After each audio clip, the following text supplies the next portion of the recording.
লজ্জা লাগে, লজ্জা। ওপারে যারা বসেন ওই যে পেছনের চেয়ারগুলো দেখছেন না, তারা বলবেন খেলাধুলায় আবার কিসের লজ্জা। আমাদের লাগে ভাই।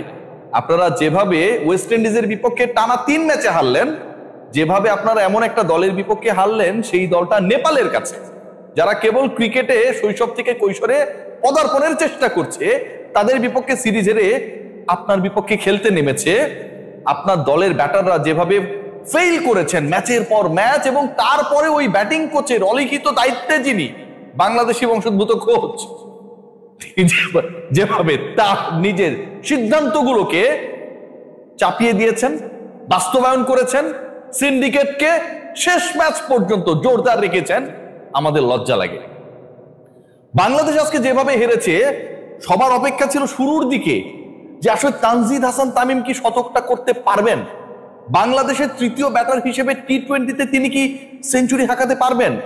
চট্টগ্রামের মাঠে চট্টগ্রামের 2 সন্তান তামিম ইকবাল এবং পারভেজ হোসেন ইমন, বাংলাদেশের টি-20-র 1 এবং 2 নম্বর সেঞ্চুরিয়ান, এখানটায় সেঞ্চুরি করেন নাই। কিন্তু তানজিদ তামিম হয়তো চট্টগ্রামে সেই সেঞ্চুরিটা করবে। 89-তে তিনি আউট হয়ে গেছেন, কষ্ট বেড়েছে। এরপরের অপেক্ষা বেড়েছে বাংলাদেশ কখন পরাজিত হবে, এখনো এত লেট হচ্ছে কেন। এই যে 89-র গল্পটা বললাম, লজ্জার গল্পের সাথে এই 89-কে যদি আপনারা প্যাচ আপ করেন, কি দেখতে পাবেন?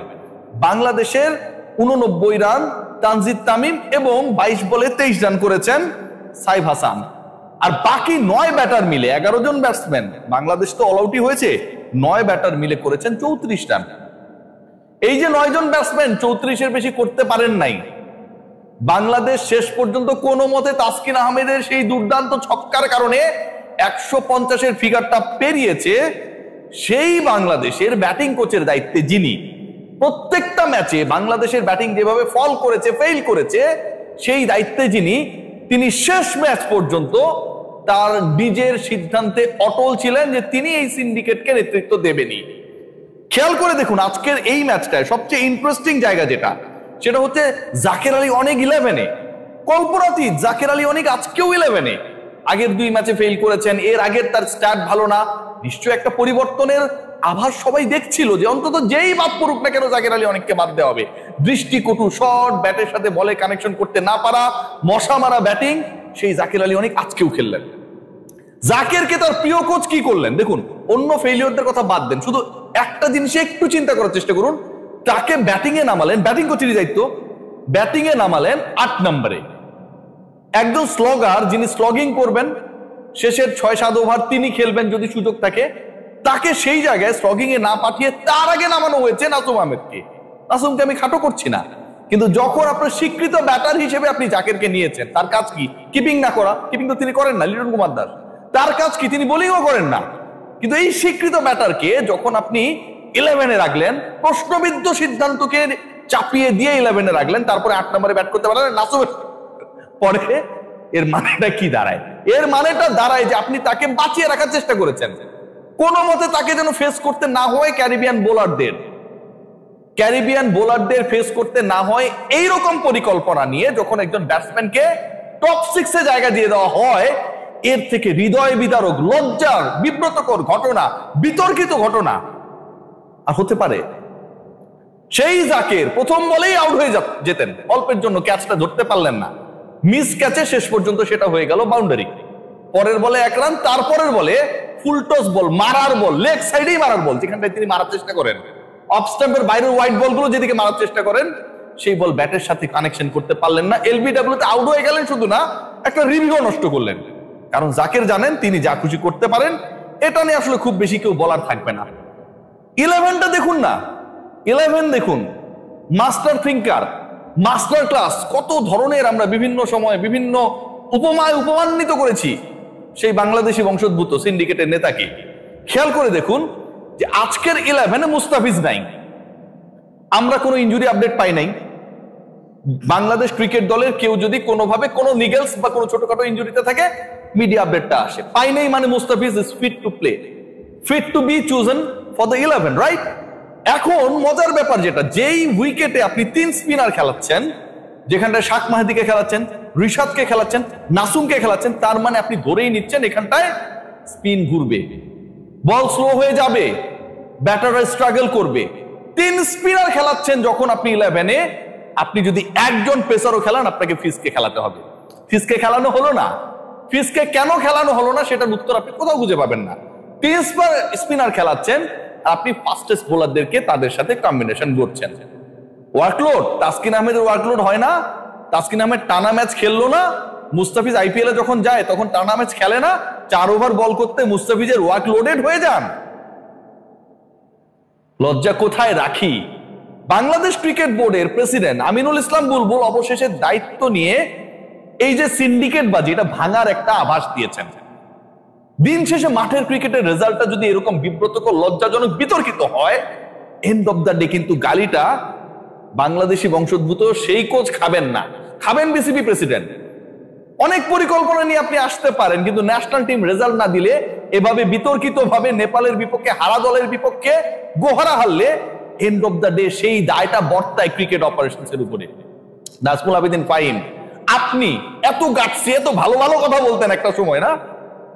আপনার ব্যাটিং কোচ যখন রেজাল্ট এনে দিতে পারে না, এবং সেটা শুধুমাত্র বিচ্ছিন্নভাবে এই সিরিজে না, প্রত্যেকটা ওয়ানডে কিংবা টি20, বাংলাদেশ ওয়ানডেতে 100 করতে পারে না, 109 রানে অল আউট হয়, 91-89 রানে অল আউট হয়ে যায়।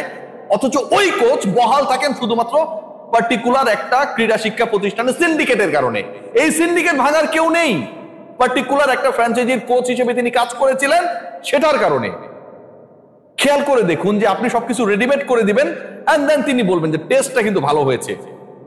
আপনি রানবেন, আপনি বাজার করবেন, আপনি রোজ পোলাও মাংস তাকে এনে দিবেন, তিনি খেয়ে দিয়ে বলবেন যে দারুণ হয়েছে, রিভিউ দেবেন। বাংলাদেশ জাতীয় ক্রিকেট দলের সেটার সুযোগ নেই, যেটা কুমিল্লা ভিক্টোরিয়ান্সে হয়ে নাফিসা কামাল করেছিল। তিনি যেটা করেছিলেন, আন্দ্রে রাসেল, সুনীল নারায়ণ, মঈন আলী সবাই রায়না দিয়েছিল যে ভাই নেন, আপনার কারে দরকার আপনি নেন। এইসব প্লেয়ার ভাই, আমি কি কইলাম যে কোনো কোচ, লেভেল 2 করা কোচরা যদি এনে দেন, ও টিমটা ফাইনালে তুলবে, নো ডাউট অ্যাবাউট দ্যাট। বাংলাদেশের আমিনুল ইসলাম বুলবুলের সেই সক্ষমতা নেই। তিনি যদি এখন আন্দ্রে রাসেল, সুনীল নারায়ণ কয় যে তোমরা এসে বাংলাদেশের ওই খেলো, ওয়েস্ট ইন্ডিজের বিপক্ষে ওয়েস্ট ইন্ডিজের ক্রিকেটাররা খেলবো, সুযোগ নাই। এত সুন্দর খাবার পরিবেশনে কিংবা টেস্টটা খেয়ে দিয়ে বললাম সুন্দর হয়েছে, সেই সুযোগটা নেই।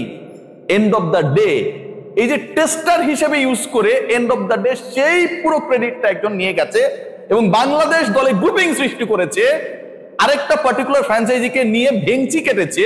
সিরিয়াসলি, এবারে বিপিএল এ আছে প্রভাবশালী একটা ফ্র্যাঞ্চাইজি, অনেক বছর ধরেই আছে একটা ফ্র্যাঞ্চাইজি, আশরাফুল ইস্যুতে। আশরাফুল ব্যাটিং কোচ হতে পারেন, এরকম আলোচনাটা যখন শুরু হলো, আশরাফুল দু একটা সাক্ষাৎকারে যখন বললেন যে আমার সাথে অনেক আলোচনা হচ্ছে, তখন তিনি বিদেশি একজন কোচের সাথে, খবর এসেছে বিভিন্ন ভাবে, গুঞ্জন আকাশে বাতাসে, ভেঙচি কাটেন। আশরাফুল কোচ হবে ব্যাটিং? আশরাফুলের ক্যালিবার আপনি জানেন? আশরাফুল নিয়ে কথা বলেন, এবং এটাতে বলা হয়েছে আশরাফুল নাকি ওই সিন্ডিকেটের অংশ। কোন সিন্ডিকেট বুঝছেন? সব সময় মোটামুটি কয়েকটা বিপিএল থেকে এবারে বিপিএল রয়েছে, যেই দলটা গুরুত্বপূর্ণ দলটা, আলোচিত দলটা, এবং বিপিএল এর সাকসেসফুল দলগুলোর একটা, সেই দলের সিন্ডিকেট নাকি আশরাফুল। এই কারণে আশরাফুল এখানটা নেওয়া যাবে না। এই যে ঘটনাগুলো ঘটে, তিনি একলা থাকবেন, তিনি একলা সবকিছু করবেন, বাকিরা এখানে কোনো কিছু করতে পারবে না। তিনি বাংলাদেশ জাতীয় দলকে একটা ফ্র্যাঞ্চাইজি ক্রিকেটের টিম বানিয়ে ফেলবেন, তার পছন্দের ক্রিকেটারদেরকে খেলাবেন।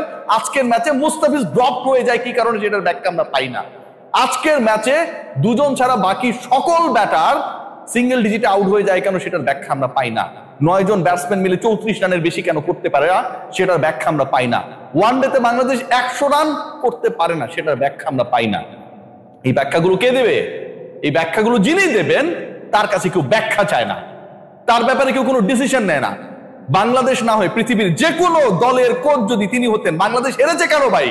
সাম আপ করি, ব্যাটিং ব্যর্থতার কারণে। প্রত্যেকটা ম্যাচে বাংলাদেশ তাদের ক্যালিবার অনুযায়ী ব্যাট করতে পারে নাই।